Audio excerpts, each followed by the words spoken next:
사순절 네 번째 주일 하나님께서 우리에게 주신 말씀은 구약성경 사무엘상 16장의 말씀입니다.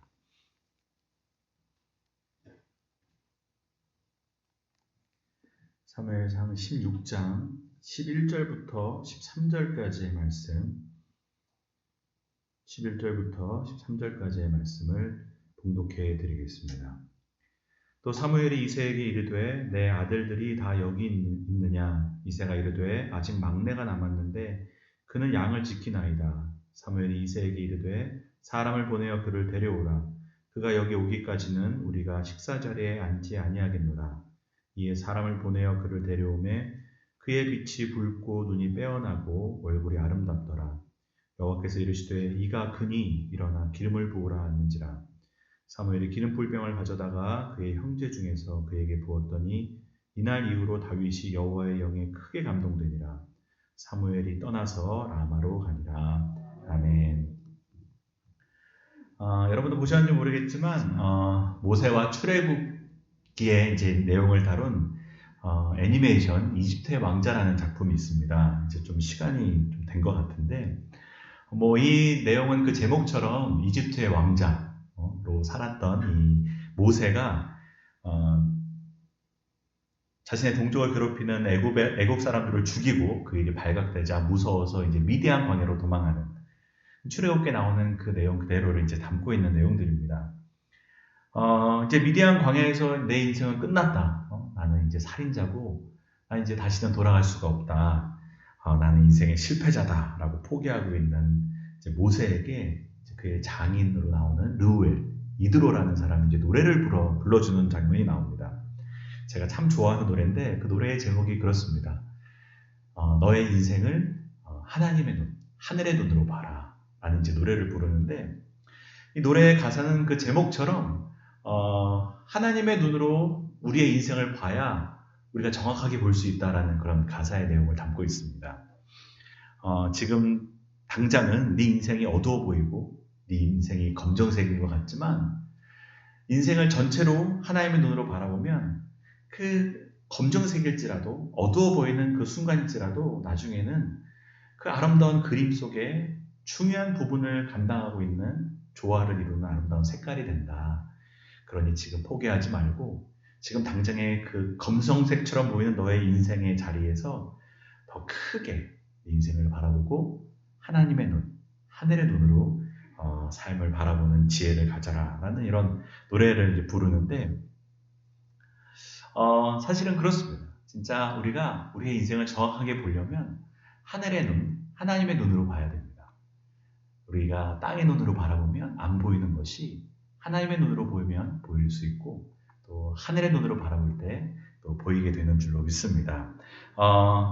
우리가 하나님을 믿는다는 것은 우리의 시점이 바뀌고 우리의 관점이 바뀐다는 말입니다.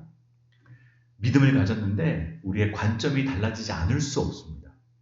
믿음을 가지면 우리가 보는 눈이 달라지고 우리의 시선이 달라집니다. 성경에서 우리의 관점이 달라지는 것에 대해 가장 분명하게 이제 보여주는 예가 하나 있는데 그것은 다름 아닌 이 가나안 정탐꾼의 이야기입니다. 여러분들도 다 알다시피 이 가나안 정탐꾼들이 이 가나안 땅을 남에서 북까지 샅샅이 돌아본 이후에 이제 40일 만에 돌아와서 보고를 하지 않습니까? 그때 보고의 내용이 완전히 갈라집니다. 10명의 사람들은 우리는 가나안 땅을 못 얻는다. 저 가나안 거민들을 이길 수 없다. 그들 보기에 우리는 메뚜기와 같다. 라고 보고를 합니다. 근데 우리가 잘 아는 여호수아와 갈렙 이 두 명의 사람은 전혀 다른 보고를 하는 겁니다. 똑같은 땅을 보고 왔는데 저 땅은 우리가 얻을 수 있다는 겁니다. 우리가 들어갈 수 있다는 겁니다. 우리가 능히 차지할 수 있으리라. 여러분 어떻게 이렇게 똑같은 땅을 보고 왔는데 완전히 다른 보고를 할 수 있겠습니까? 여러분 이 차이는 다른 것이 아닙니다. 관점의 차이입니다. 우리의 시선의 차이인 겁니다. 시선이 다르니 결론이 달라지는 겁니다. 여러분 하나님께서는 나중에 보면 이 두 양분으로 갈라진 이 결론을 이건 믿음의 차이라고 말씀하십니다. 그래서 성경을 보면 너희가 여전히 나를 경홀히 여기고 있다. 너희들은 여전히 나를 믿지 못하고 있다. 여러분, 사실은 이것은 믿음의 문제라는 겁니다. 관점의 차이는 결국 믿음의 차이라는 겁니다. 믿음의 문제라는 겁니다. 너 10명 가나안 땅에 못 들어간다고 말하는 너희들은 믿음의 관점을 갖고 있지 않다는 겁니다. 믿음의 사람은 하나님의 눈으로 볼 수 있어야 되는데, 믿음의 눈으로 볼 수 있어야 되는데 전혀 믿음의 눈으로 보지 못하고 있다는 겁니다. 근데 여러분, 이 관점의 차이, 이 시선의 차이는 단순히 그냥 관점의 차이로 끝나지 않습니다. 여러분 잘 알다시피 이 관점의 차이는 어마어마한 결과를 낳는 겁니다. 이 시선의 차이는 아주 치명적인 결과를 낳는데 어떻게 됩니까?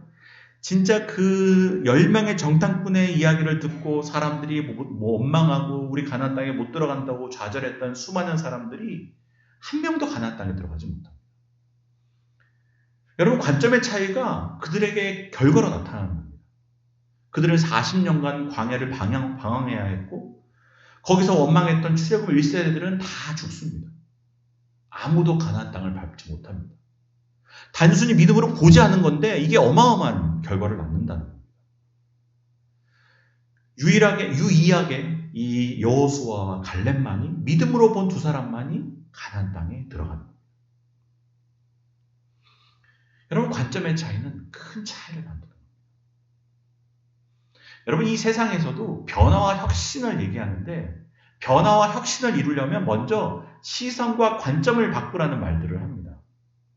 관점이 달라지지 않으면 혁신을 이룰 수 없다는 겁니다. 바라보는 눈이 달라지지 않으면 변화를 이룰 수 없다는 겁니다. 모든 새로운 것은 새롭게 보는 것부터 시작돼야지 새롭게 보지 못하면 새로운 결과물을 얻을 수 없다. 그래서 여러분, 어떤 사람들은 위기 속에서 기회를 보는 사람이 있습니다. 남들은 다 안 된다고 얘기하는 그때 좌절하고 낭망하고 그 절망의 이유들만 찾고 있는 그때에 거기서 기회를 보는 사람들이 있는 겁니다. 아, 여기가 뭐가 있구나. 이게 단순히 위기만 아니구나. 이게 기회가 될 수 있구나. 여러분, 이게 10명의 정탐꾼과 2명의 정탐꾼의 차이였던 겁니다. 10명의 정탐꾼은 가나안 땅을 보면서 안 되는 이유들만 찾았고 이 여호수아와 갈렙은 되는 이유를 찾을 수 있었던 겁니다. 모두가 다 같은 시선으로 볼 때 2명은 다른 시선으로 봤던 겁니다. 여러분, 우리가 읽은 이 사무엘상 16장의 말씀, 사실은 성서정과는 1절부터 13절까지의 말씀인데 너무 길어서 오늘은 저희가 뒷부분에 있는 1절부터 13절까지만 읽었습니다. 근데 여러분, 1절부터 이 오늘 본문을 읽으면 오늘 본문이 슬픔과 절망 가운데 시작됨을 우리가 알 수 있습니다. 그것을 어떻게 알 수 있냐면 15장 마지막 절 35절을 잠깐 읽어드리겠습니다. 사무엘이 죽는 날까지 사울을 다시 가서 보지 아니하였으니 이는 그가 사울을 위하여 슬퍼함이었고 여호와께서는 사울을 이스라엘 왕으로 삼으신 것을 후회하셨더라. 여러분, 이 말씀을 보면 16장이 이렇게 시작되는구나 라는 것을 알 수 있습니다. 지금 이 상황이 이스라엘이 그렇게 원해서 왕을 세웠는데 여러분, 그렇게 세워진 사울 왕이 하나님께 버림받았다는 겁니다. 사울 왕이 실패했다는 겁니다. 그는 하나님의 마음에 합한 왕이 되지 못했고 여느 그냥 다른 이방인의 왕들과 같은 길을 걸어가기 시작했던 겁니다. 이스라엘의 역사의 중요한 순간이 시작됐는데 왕정이 시작이 됐는데 그렇게 시작된 왕정이 제대로 출발도 못하고 지금 좌초될 위기에 처합니다. 하나님께 버림받은 왕이 있고 그 왕을 바라보고 슬퍼하고 있는 사무엘이 있는 겁니다. 여러분, 사무엘의 감정이 얼마나 복잡했겠습니까? 사실 사무엘에게도 사울 왕은 특별한 사람입니다. 자신이 처음으로 세운 왕 아니겠습니까? 직접 기름을 들고 가서 기름으로 머리에 부으고 그를 왕으로 세웠습니다. 그가 첫 번째 세운 왕으로서 일을 잘 감당할 수 있도록 늘 옆에서 기도하고 도와줬습니다. 그러나 사울 왕은 실패했습니다. 사실 사울 왕의 실패였지만 그것은 자신의 실패이기도 했던 겁니다. 내가 이것을 막지 못했고 내가 사울 왕이 잘 섬기도록 돕지 못했다. 사실은 사울 왕을 바라보면서도 안타까웠고 또 그렇게 하지 못한 본인도 안타깝고 또 더 안타까운 건 뭡니까? 이제 나라와 민족이 망해가는 것을 이제 보기만 남았던 겁니다. 이제 여러분 나라가 망할 수밖에 없습니다. 나라를 살릴 수가 없습니다. 여러분 왕이라는 존재가 일단 세우고 나면 여러분 내려오게 하기가 쉽지 않습니다. 왜 그렇습니까? 왕을 내려오게 하는 길은 여러분 역모로 꾸미는 일이라는 겁니다. 여러분 왕을 세워놓고 끌어내리려면 여러분 피를 봐야 됩니다. 큰 혼란을 겪어야 됩니다. 세우는 것은 쉬웠지만 내려오게 하는 것은 여러분 목숨을 걸어야 되는 일입니다. 여러분 그래서 사무엘이 왕을 세우기 전에도 몇 번이나 경고했습니다. 이스라엘 민족에게 왕 세우면 안 된다. 왕을 세웠다가 그 왕이 실수하면 이 나라가 다 망한다. 왜 우리가 왕이 필요하냐? 하나님이 우리가 왕이신데. 왕을 세웠다가 그 왕이 실패하면 온 나라가 다 망하게 된다. 그러니 왕 세우지 말자라고 그렇게 경고했지만 이스라엘 민족이 원했던 겁니다. 그리고 아니나 다를까 그 왕을 세웠더니 그 왕이 실패했습니다. 왕이 악한 길을 가기 시작했습니다. 그러면 이때부터는 방법이 없습니다. 왕을 끌어내릴 길이 없습니다. 그에게 모든 권한이 있는데 그에게 권한을 다 줘버렸는데 이제는 그를 어떻게 끌어내립니까? 그래 여러분 나라가 망하는 것을 그냥 바라봐야 되는 겁니다. 여기에 사무엘의 안타까움이 있는 겁니다. 망해가는 것을 그냥 보고만 있어야 되는 겁니다. 특별히 여러분 그 대상이 우리가 사랑하는 사람이고 또 우리가 귀히 여기는 것이 그냥 망해가는 것을 보고 있다는 것이 이게 얼마나 절망스럽고 무기력합니까? 야 저러면 안 되는 데를 알고 있지만 그걸 쳐다볼 수밖에 없는 겁니다. 나라가 망해나 민족이 망하네. 어떻게 하지? 어떻게 하지? 여러분 이 무력함과 절망감 속에 나라와 온 사람들이 다 빠져있는 그 시대, 그 순간 그 무력함과 절망을 뚫고 오늘 본문 1절에 하나님의 말씀이 임하는 겁니다.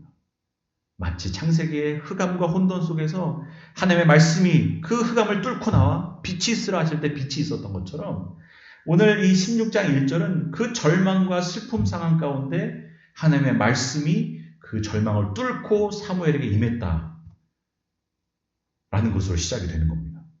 그리고 뭐라고 말씀하십니까? 16장 1절을 보면 내가 이미 사울을 버려 이스라엘의 왕이 되지 못하게 하였거늘 내가 그를 위하여 언제까지 슬퍼하겠느냐. 여러분 여기서 하나님께서 사무엘에게 너 언제까지 슬퍼할 거냐라고 말씀하십니다. 여러분 우리가 살다 보면 슬플 때가 있습니다. 낙심될 때가 있습니다. 자기 자신에게 실망해서 또 포기하거나 낙담할 때가 있습니다. 사실 여러분 이런 감정들은 자연스러운 감정입니다. 또 슬플 때는 슬퍼야 되고 또 울어야 될 때는 또 울어야 됩니다. 그러나 여러분 우리가 기억해야 될 게 뭡니까? 오늘 주님께서 주신 말씀처럼 언제까지나 슬퍼하거나 낙심하면 안 된다는 겁니다. 그 슬픔과 절망의 감정과 마음 가운데 주저앉으면 안 된다는 겁니다. 하나님께서 사무엘에게 말씀하시듯 너 언제까지 슬퍼할 거냐? 이 말은 뭡니까? 일어나라는 겁니다. 그 감정에 주저앉지 말라는 겁니다. 낙심하는 마음 가운데 그냥 머물러 있지 말라는 겁니다. 그래서 여러분 우리도 늘 우리에게 스스로 얘기해야 됩니다. 오늘까지만 슬퍼하자. 여기까지만 슬퍼하자.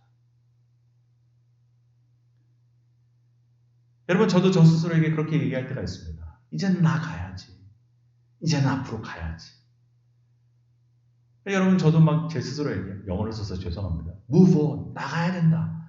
제 스스로에게 그렇게 얘기할 때가 많습니다. 나가야지. 이제 여기 머물러 있지 말아야지. 내가 언제까지 슬퍼하고 언제까지 낙심에 사로잡혀 있을 거냐. 여러분 슬퍼할 수 있지만 그러나 그 슬픔 가운데 주저앉지는 마시기를 바랍니다. 오늘까지만 슬퍼하자. 앞으로 나아가는 분들 되시기를 주님의 이름으로 축복합니다. 근데 여러분 언제까지 슬퍼할 거냐라고 말씀하시기 전에 주님께서 하신 말씀이 있습니다. 그게 뭡니까? 내가 이미 사울을 버려 이스라엘의 왕이 되지 못하게 했다. 이게 여러분 중요한 말씀입니다. 여러분 이 말씀의 뉘앙스가 느껴지셔야 됩니다. 내가 이미 사울을 버려 이스라엘의 왕이 되지 못하게 했으니 너 언제까지 슬퍼할 거냐? 여러분 지금 하나님이 뭘 말씀하시는 겁니까? 이거 하나님이 하신 일이라는 겁니다. 야, 사울 왕을 버렸고 이스라엘의 왕이 되지 못하게 하는 것은 그거 내가 한 거라는 겁니다. 다시 말해서 하나님은 슬퍼하고 있는 사무엘에게 네가 하나님이 아니고 내가 하나님이야.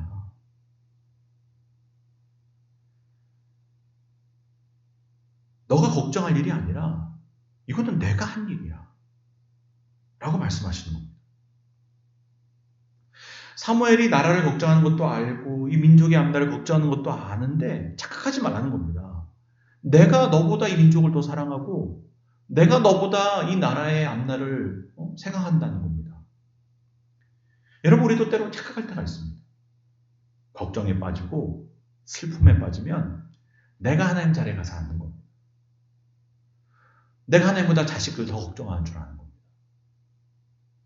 내가 가정을 더 걱정하다가 하나님보다 내가 가정을 더 사랑하는 줄 아는 겁니다. 교회와 나라 걱정하는 건 좋은데 내가 하나님 자리에 가서 앉아있는 겁니다.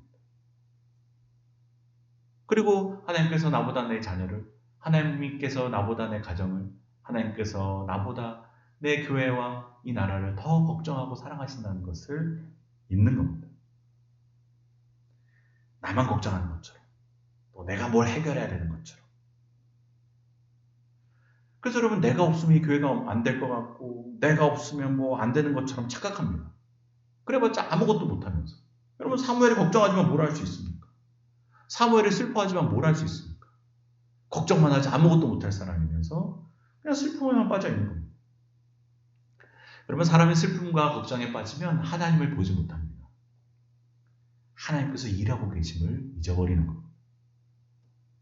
그래서 여러분, 절망은 더 헤어나올 수 없는 절망이 되고 낙심은 더 큰 낙심이 되는 겁니다.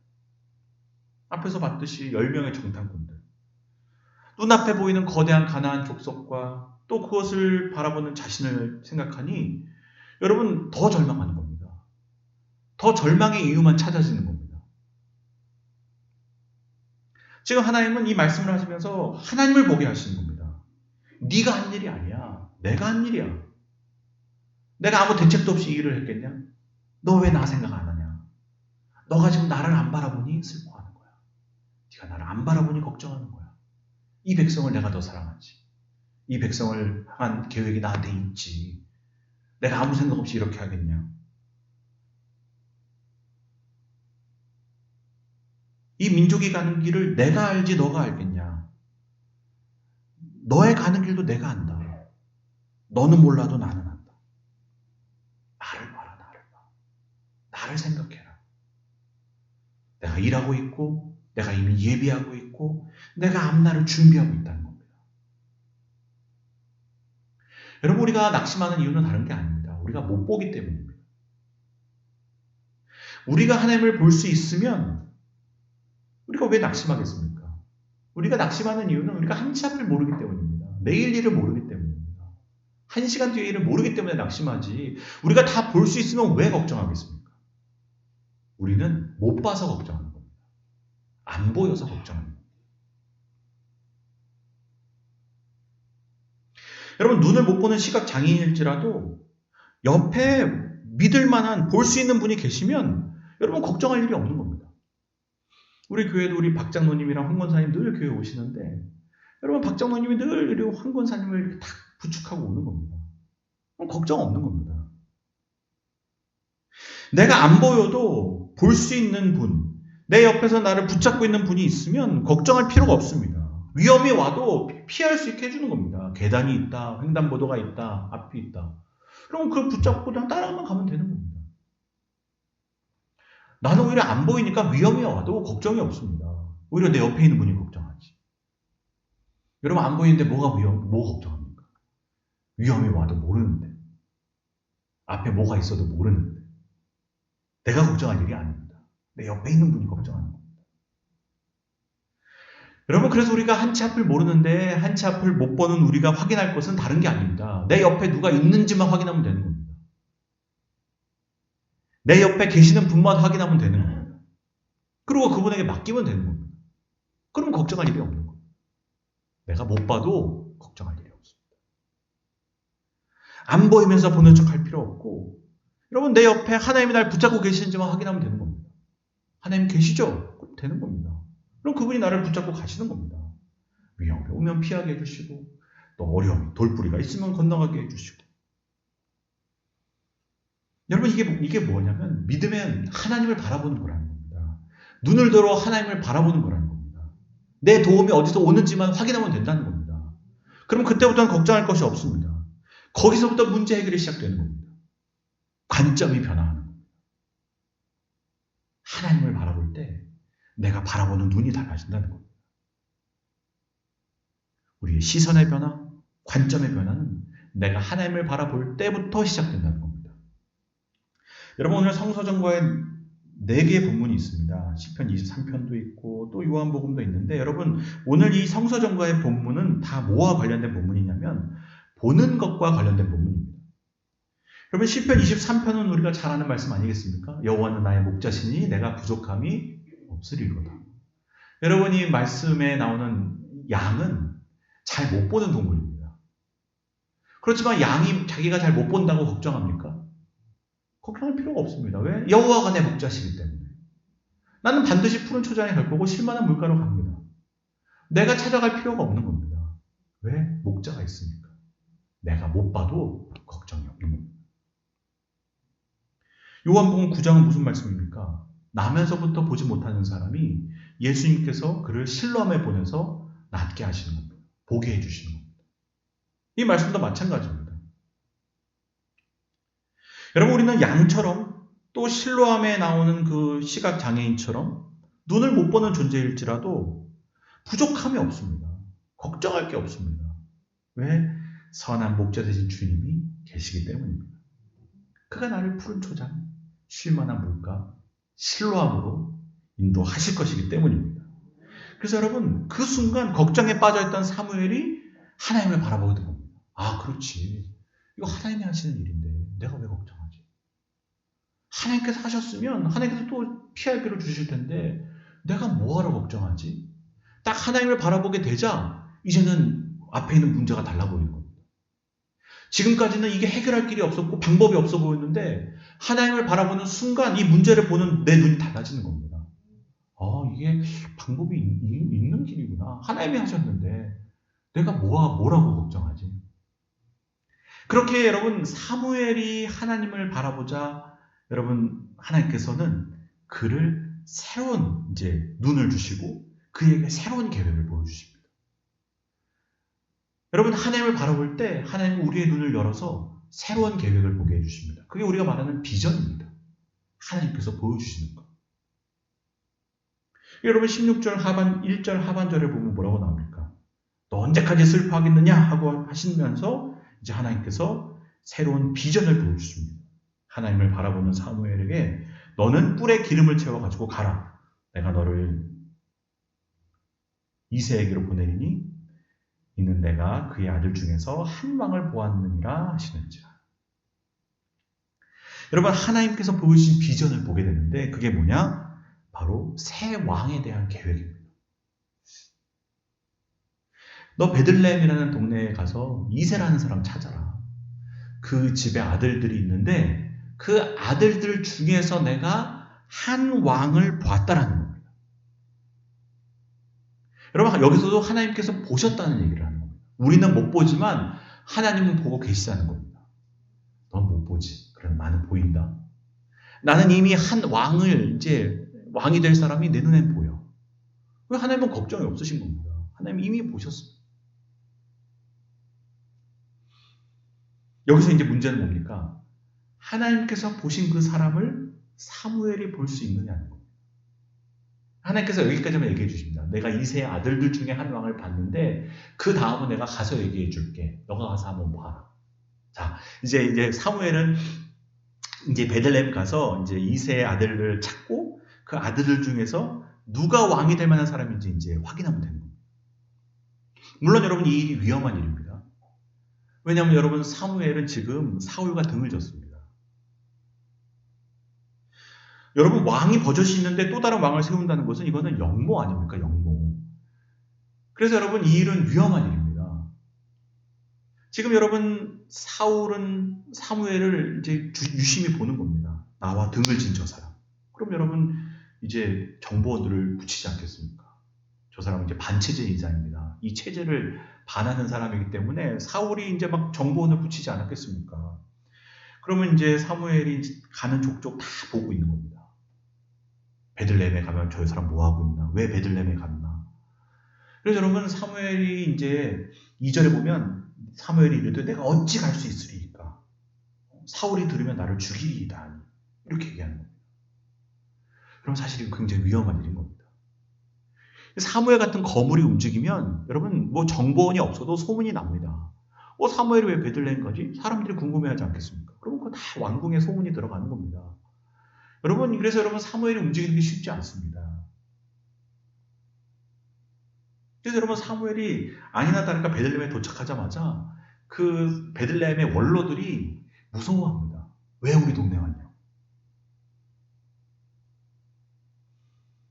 그때 사무엘이 얘기합니다. 걱정하지 말라고. 내가 다른 일 때문에 온 게 아니고 여기 제사 드리러 왔다. 내가 좋은 일 때문에 왔다. 그러니 걱정하지 말아라. 내가 제사 드릴 거니 이 동네 사람 다 모으고 특별히 저 이세의 집에 가서 이세랑 그 아들도 좀 나한테 데려와라. 그렇게 해서 이제 이세의 아들들을 부릅니다. 딱 사무엘이 기다립니다. 이세가 옵니다. 이세의 아들들이 쭉 따라옵니다. 딱 보는 순간 딱 보이는 겁니다. 저 왕이 될 만한 아들이 딱 보이는 겁니다. 뭐 용모로 보나 뭐로 보나 딱 왕처럼 보입니다. 그게 누굽니까? 큰아들 엘리압이었습니다. 그래서 하나님께 말합니다. 하나님 정답! 엘리압! 딱 얘기했더니 하나님이 오답! 틀렸다는 겁니다. 내가 본 사람은 그 사람이 아니라는 겁니다. 여러분 지금 사무엘은 왕을 한번 세워봤습니다. 그리고 왕이 될 만한 사람을 딱 압니다. 자기가 안다고 생각하는 겁니다. 그래서 딱 보니 사울 왕처럼 생긴 엘리압이 보입니다. 저 사람 왕. 하나님께서 지난번에 저렇게 세웠으니 이번에도 저렇게 세우시겠지. 그래서 엘리압을 얘기했지만 하나님이 틀렸다는 겁니다. 너 지금 용모만 보고 있다는 겁니다. 그래서 여러분 하나님께서 이 오늘 본문에 아주 유명한 말씀 하시지 않습니까? 너는 용모만 본다. 근데 나는 중심을 본다. 너는 네 눈에 보이는 것만 보지만 내 눈은 너 눈과 다르다. 나 여호와는 중심을 본다는 겁니다. 네 관점과 내 관점이 다르다는 겁니다. 여러분 여기서 우리는 관점에 대한 또 다른 교훈을 얻게 됩니다. 그게 뭡니까? 우리는 익숙해지면 내가 잘 안다고 여기지만 그러나 익숙해지면 질수록 더 오답일 가능성이 많다는 겁니다. 내가 많이 해본 일이라는 생각을 딱 들면 우리는 더 생각 안 합니다. 내가 익숙하면 이건 확실하다고 여기는 겁니다. 근데 여러분 그게 오답이라는 겁니다. 오답일 가능성이 많다는 겁니다. 여러분 이것은 심리학자들도 그렇게 얘기합니다. 익숙한 것은 오히려 틀릴 가능성이 더 많다. 그래서 여러분 제가 TV에 심리학자들의 이렇게 강의들을 볼 때 이런 얘기들을 많이 하는데 그분들이 이것을 확인시켜주기 위해서 하는 간단한 실험이 있습니다.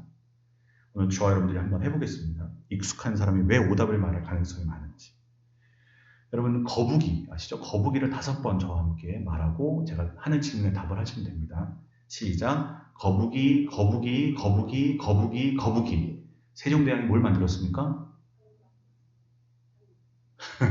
네. 사실은 여기서 이제 거북선이라는 대답을 나오는데 이게 그냥 익숙해지다 보니까 거북선이 나오는데 여러분 세종대왕은 한글을 만들지 않았습니까? 여러분 우리가 항상 익숙해지면 이 심리학자들이 익숙해지면 더 생각 안 한다는 겁니다. 그냥 익숙해진 것이 그냥 나온다는 겁니다. 그래서 틀린다는 겁니다. 여러분 하나님의 시선으로 본다는 것은 무슨 말이냐면 내 시선은 의심해 봐야 된다는 겁니다. 내가 섰다고 생각할 때 넘어질까 조심하라는 겁니다. 여러분 나는 좀 사람을 볼 줄 알아 라고 생각하는 사람들이 사람에게 제일 잘 속을 수 있다는 겁니다. 나는 오래 믿고 교회 생활을 좀 했지 라는 사람들이 교회 생활에 먼저 시험 들 수 있다는 겁니다. 우리의 눈을 신뢰하면 안 된다는 겁니다. 여러분 하나님께서는 다윗을 택하십니다. 사무엘도 몰랐고 심지어는 그의 아버지 이새도 몰랐습니다. 여러분 이새도 내 아들 중에 누가 된다면 분명히 그건 엘리압이지 다윗도 아니야. 다윗은 그래서 예배드리는데 데려오지도 않았습니다. 제사드리는데 데려오지도 않고 그냥 목동 초장에 나가서 너는 양이나 쳐라고 그러고 부르지도 않았는데 하나님은 그가 왕이 될 자라는 겁니다. 사람의 생각과는 다른 겁니다. 우리의 시선과는 다른 겁니다. 우리의 관점과는 다른 겁니다. 그래서 여러분, 하나님의 시선으로 본다는 것은 내 관점을 철저하게 내려놓고 모든 가능성을 열어놓는다는 말입니다. 내 편견과 내 선입견을 완전히 내려놓지 않으면 우리는 하나님의 길을 걸어갈 수 없고 하나님의 일을 감당할 수 없다는 겁니다.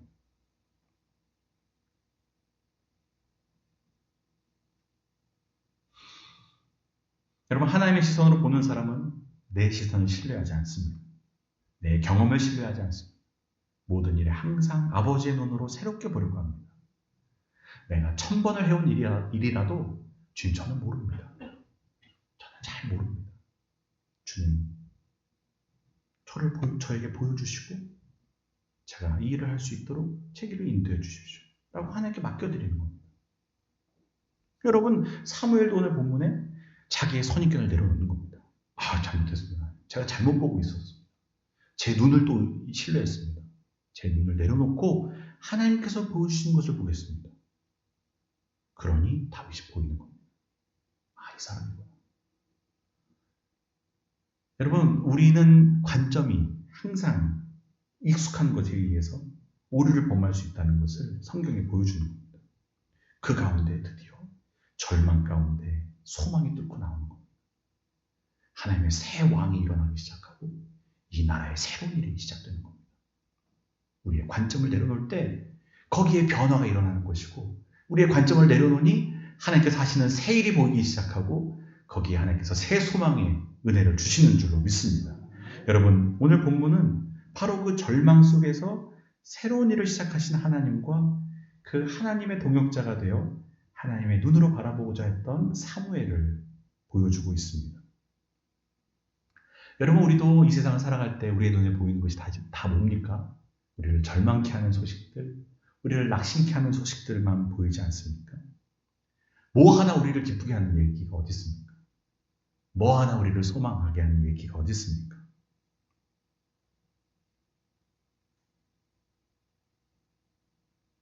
그러나 하나님은 그 상황 가운데서 하나님을 보게 하시는 겁니다. 너 그 절망의 소식들만 듣지 말고 나를 보라는 겁니다. 너 뉴스 볼 때 나를 좀 봐라. 너 사람들 이야기 들을 때 좀 나를 봐라. 하나님 보라는 겁니다. 사무엘의 슬픔에 빠져있다가 하나님을 봤을 때 새로운 것을 봤던 것처럼 여러분, 우리도 하나님을 볼 때 새로운 것을 보게 될 줄로 믿습니다. 여러분, 오늘 본문은 우리의 시선을 가리는 두 가지를 보여줍니다. 하나는 그게 슬픔이고 낙심이고, 또 하나는 우리의 익숙함. 이것이 우리를 늘 못 보게 한다는 겁니다. 우리의 눈을 가린다는 겁니다. 눈뜬 장님을 만든다는 겁니다.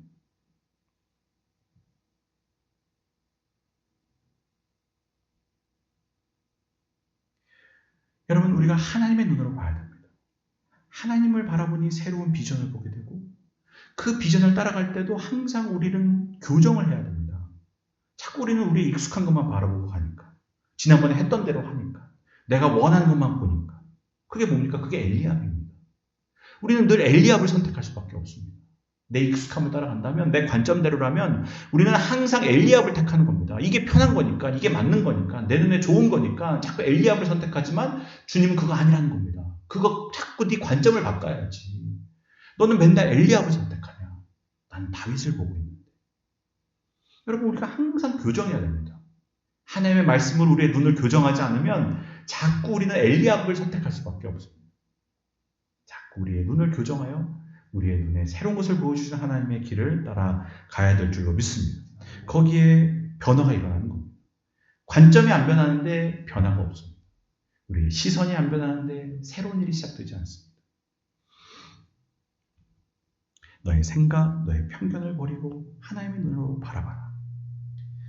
여러분, 사순절을 지내고 있는데 여러분, 예수님께서 이 땅에 오셨지만 예수님을 아무도 못 알아봤습니다.